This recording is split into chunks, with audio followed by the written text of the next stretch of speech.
FM. Rogério, o que tirar de positivo nesse empate para poder usar no jogo contra o São Paulo na próxima quarta-feira? Eu acho que a luta, a entrega de todos, né? Nós sabemos de alguns problemas que a gente tem em número de atletas, devido a convocações, a lesões. Alguns jogadores hoje, como o Thiago Maia, como o Gabriel, que saíram, né, Gabriel com a posterior doendo, o Thiago Maia com uma hiperextensão no joelho.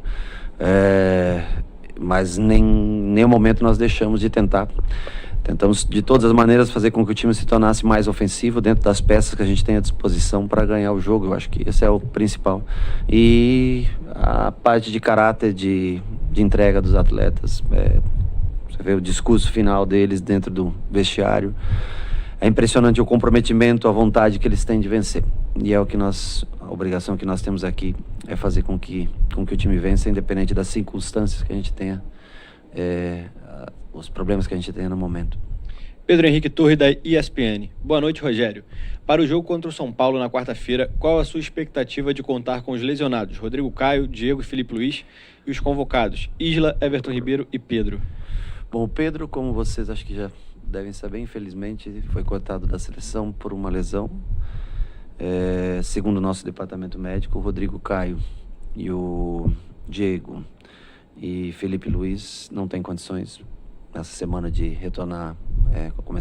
O Diego começou com um trabalho no campo, lento, os outros acho que vão demorar um pouquinho mais de tempo.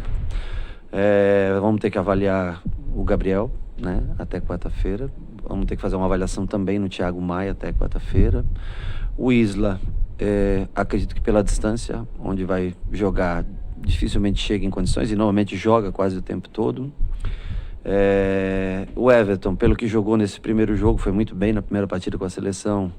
Acredito eu que deva, né, possivelmente jogar. Também é um jogador que a gente não conta. Então, infelizmente, nós temos uma quantidade enorme de jogadores com experiência, que são jogadores que levam, né, que ajudam a conduzir o Flamengo à frente, com alguns problemas. Temos que encarar o momento e tentar achar a solução da melhor maneira possível.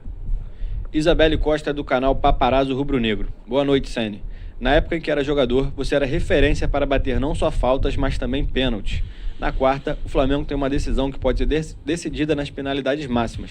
No penúltimo jogo contra o São Paulo, a equipe não conseguiu converter 2 cobranças. Sim. Será desenvolvido algum treinamento específico para esse quesito, pensando no jogo de quarta? Com certeza, nós na terça-feira vamos estar nos preparando também nesse quesito. Vamos fazer, como eu falei para você, uma avaliação do elenco todo, de quem é possível contar para essa partida, como é possível montar a equipe.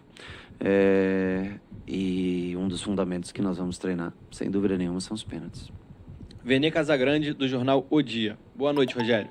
Na saída de Gustavo Henrique, você optou pela entrada de Natan, zagueiro que costuma atuar pelo lado esquerdo. Por que não colocar Tuller ou Noga, que são defensores que jogam pela direita? Porque o Natan já jogou nas categorias de base pelo lado direito, então não tinha problema nenhum. Ele tem capacidade para jogar. Ontem eu vi no treinamento, pela primeira vez, no treinamento mais solto dele. E como o Gustavo já tinha o cartão amarelo, e o lado que a gente mais apoiou hoje foi pelo lado do Mateuzinho, não podia deixar o Gustavo, né, pendurado com cartão amarelo, num contra um, com um jogador, com um velocista pelo lado. Ele entrou pelo lado direito, depois com a saída do Léo, voltou para o lado esquerdo. Nós recuamos o Arão, um volante, tentamos colocar o Arrascaeta, que é um meia, como segundo volante, ou seja, dentro das opções que nós tínhamos para essa partida, nós arriscamos tudo. E eu acho que até tivemos a bola do jogo no final da partida, não sei, 1 minuto exato, uma bola que muito próximo da linha do gol. Infelizmente, esse é o imponderável do futebol, você não controla essa parte. Edson Marques, da Rádio Esporte Metropolitano. O desempenho do Flamengo em 2019 serviu de objeto de estudo para uma maioria relevante de treinadores. Por outro lado, os gols perdidos pelos jogadores Pedro e Arrascaeta nos últimos 2 jogos contra o São Paulo mostram que sem aquela coletividade, principalmente no setor ofensivo, o rubro-negro ficou um time muito previsível. Honestamente, o que mais tem aqui nesse time é coletividade. Vou ser sincero com você. Poucos times eu treinei, principalmente no nível que é o Flamengo, com um grupo tão parceiro, de tanta amizade, gostoso de você trabalhar todos os dias. A parte triste é você voltar para casa sem a vitória. Isso eu confesso a você, porque para um grupo tão bom de trabalho, caras tão bons de dia a dia, de lida, de caráter, o frustrante, eu sei que o torcedor está frustrado, eu também estou frustrado, e eu sei que os atletas também estão tristes, sabe? porque eu vi o Flamengo de 2019 que ganhou tudo, o começo desse ano, antes da pandemia, onde teve também conquista de títulos, né? Mas o momento é um momento difícil. E, infelizmente, talvez, nós vamos sofrer bastante nesse começo. Pelas lesões, pelas convocações, pelo cansaço físico que realmente toma conta de alguns jogadores que são importantes para a equipe. É lógico que eu quero a vitória e eles também querem. O torcedor, eu tenho certeza, tem a expectativa da vitória, de ser campeão. Mas talvez antes de melhorar, nós vamos sofrer um pouco. Então, ele complementa a pergunta perguntando, será esse talvez o maior desafio seu como técnico do clube? Eu não tenho a mínima dúvida. Não tenho a mínima dúvida. Rafa Melo, da rádio Onda Mix. Boa noite, Rogério. O Thiago Maia vinha sentindo a perna, mas permaneceu em campo por mais tempo. Logo após, errou o passe que culminou no gol do Atlético. Isso poderia ter sido evitado?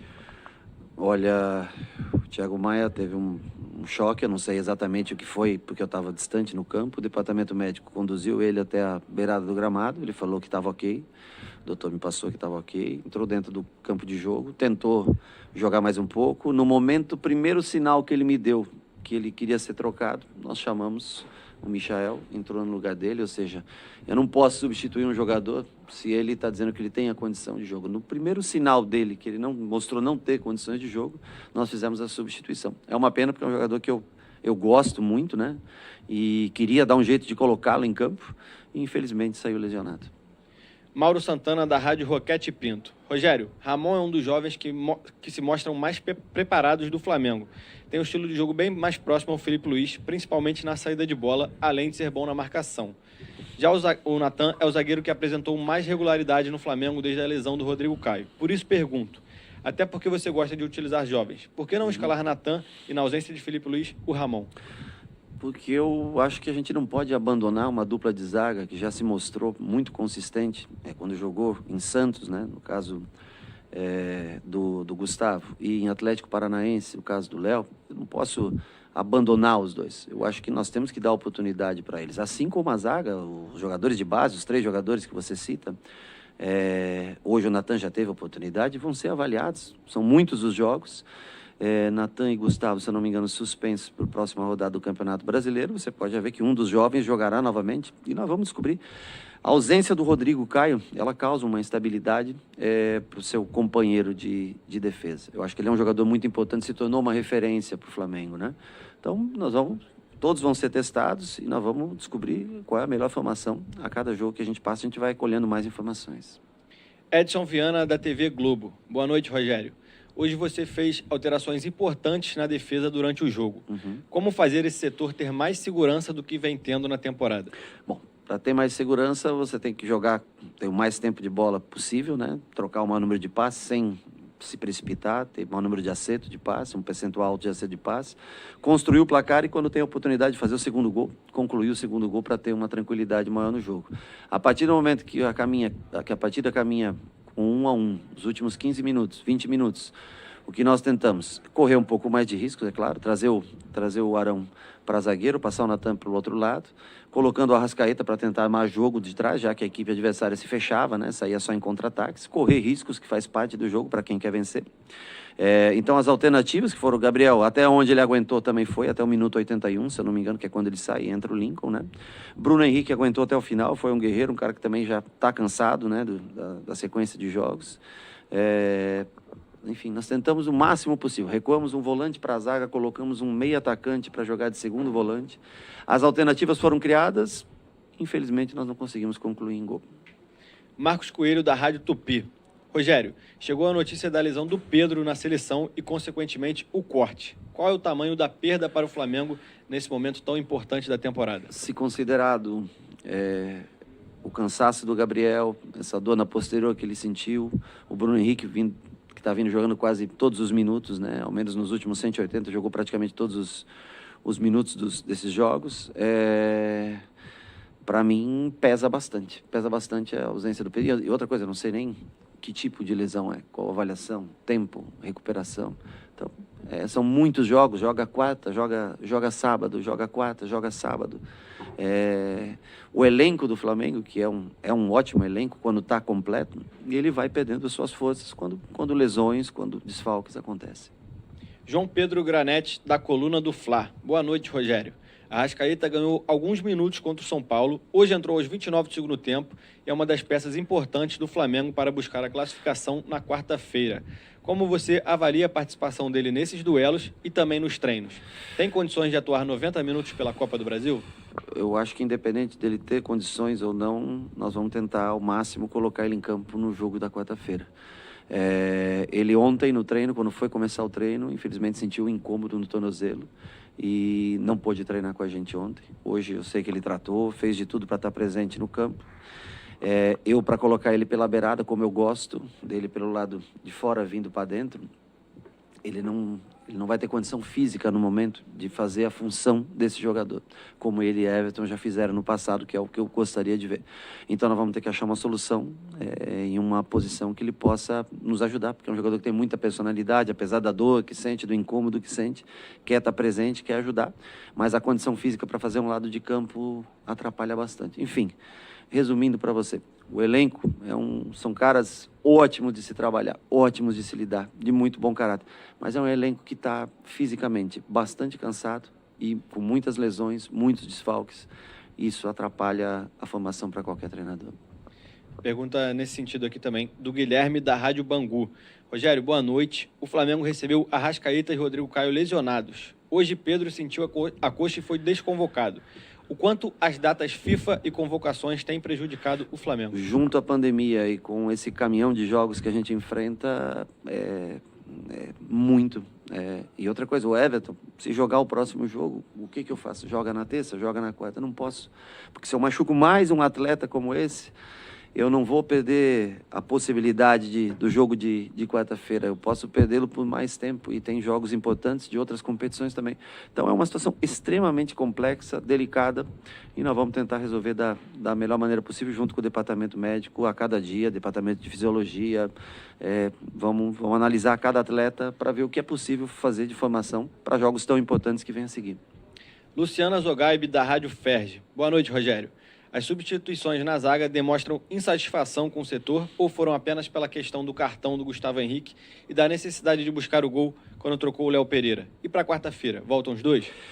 A necessidade de buscar o gol quando eu recuei o Arão, já expliquei para você na pergunta anterior. No primeiro tempo eu não posso deixar o Gustavo Henrique, é um zagueiro mais alto, um pouco mais pesado, muito bom jogo aéreo, mas no 1 contra 1, logicamente, com um ponta, um velocista como eles tinham, iria ter mais dificuldade e ficaria muito próximo, uma falta, um cartão vermelho e a gente ficar com 10 jogadores. Nós vamos fazer uma avaliação, eu não posso definir o time hoje para quarta-feira. Nós vamos fazer uma avaliação, treinamento, segunda e terça-feira, recuperação, amanhã, que eles possam descansar um pouco, porque eles também estão esgotados. É cansativo, dia a dia, sem folga, nem um dia para eles. E o time só vai ser definido na terça-feira, quando a gente viajar para São Paulo, ou quem sabe até aguardando os jogadores que voltam da seleção para ver em que situação o Everton principalmente, para ver que maneira a gente escala o time na quarta-feira. Provavelmente só na quarta-feira, horas antes do jogo, é que nós vamos definir na sua totalidade a equipe. Última pergunta da coletiva, Fred Uber, do GE. Boa noite. Com o Diego Alves poupado, o Hugo teve mais uma chance. Você teve alguma conversa particular com ele após a falha do último jogo? Aparentemente, ele tentou ser mais ágil com a bola nos pés nesse jogo contra o Atlético Goianiense. Olha, eu conversei bastante com ele. O Diego, na verdade, o Diego Alves, ele teve câimbras muito fortes no jogo, nas duas pernas, né? Então ele ficou no dia pós-jogo, na quinta-feira, na recuperação. Ontem ainda sentia resquícios, né, dessas dores. E eu quero contar com ele na quarta-feira. Por isso eu resolvi não arriscar com o Diego para ter novas dores ou às vezes poupar alguma musculatura e sentir, né, na outra. Então nós botamos o Hugo para o jogo de hoje. Eu conversei com ele que a gente tinha que ser mais objetivo, né, que não podia correr tantos riscos, né. Eu acho que ele até melhorou nesse quesito.